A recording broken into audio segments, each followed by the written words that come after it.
को जब फांसी दिया जा रहा था ना, तो पूरा माहौल तो खराब था उस वक्त। इनको तो लग गया था कि भैया आतंक वतंक करेंगे ये लोग, भगत सिंह को तोड़ फाड़ करके लेके जाएंगे। तो उन्होंने डिसाइड कर दिया था कि एक दिन पहले इसको फांसी दे देते हैं। तो एक दिन पहले ही सुबह 4 बजे टाइम तय हुआ कि फांसी दिया जाएगा।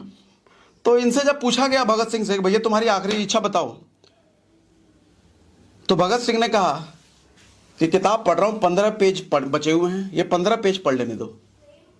माय गॉड, समझो जरा, आदमी को फांसी दी जा रही है, मरने वाला है आदमी, उससे आखिरी विश पूछी जा रही, कह रहा है 15 पेज पढ़े बचे हुए, जरा 15 पेज पढ़ने दो। हमारा आज का युवा 22 साल 23 साल के लौंडे को मैं देखता हूं, भाई 5 बार फेल हो गए, 2 बार फेल हो गए, 10 लोगों ने मना कर दिया, 5 लोगों ने मना कर दिया, हमारी जिंदगी में कुछ हो ही नहीं सकता, मन तो कर रहा है सर सुसाइड कर ले। अरे भाई, वो आदमी मरने वाला है फिर भी पढ़ रहा है। तुम्हारे सामने तो पूरी जिंदगी पड़ी है, कुछ हुआ भी नहीं है, 4 लोगों ने ना बोला है, इसी में मन कर रहा है सुसाइड कर ले। तुमको तो कर ही लेना चाहिए सुसाइड, तुमको जीने का कोई हक ही नहीं है। इतना कमजोर मानसिकता वाला आदमी क्या करेगा जी करके? तुम तो बोझ ही हो अपने माँ बाप पर भी। माँ बाप ने गलती कर दी तुमको पैदा करके, इतना कमजोर मानसिकता। अरे वो लड़ पीड़ करके मरने जा रहा है, फिर भी उसका मनोबल देखो, घबराया नहीं है कि मुझे छोड़ दो, मुझे थोड़ा 2-3 घंटा और जीने दो, मुझे 2-3 महीने का और टाइम दे दो। हाँ हाँ, तो कुछ रहा है, फांसी देगा, दे दो जरा, पढ़ने दो, किताब पढ़ रहा हूँ, 15 पेज और बचे, पढ़ लूँ, उसके बाद दे देना फांसी। आराम से चढ़ गए फांसी पर, क्या बिगड़ ले। माँ ने बोला था शादी कर लो भगत सिंह को, तो माँ को क्या जवाब दिया मालूम?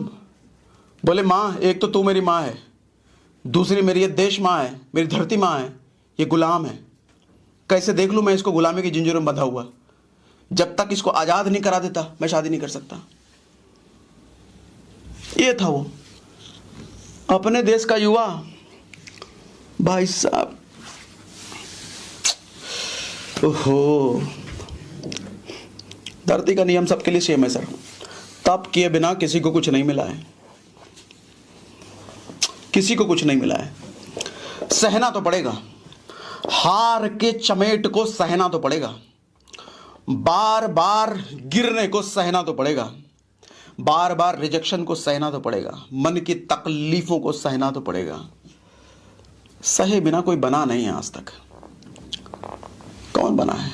मिट्टी की मूर्ति होती ना, उसको आग में तपाया जाता है, और जब वो आग में तप जाता है तब वो बर्तन बनता है, और तब उसको जब ठंग ठंग करते हो, ठंग ठंग की आवाज आती है।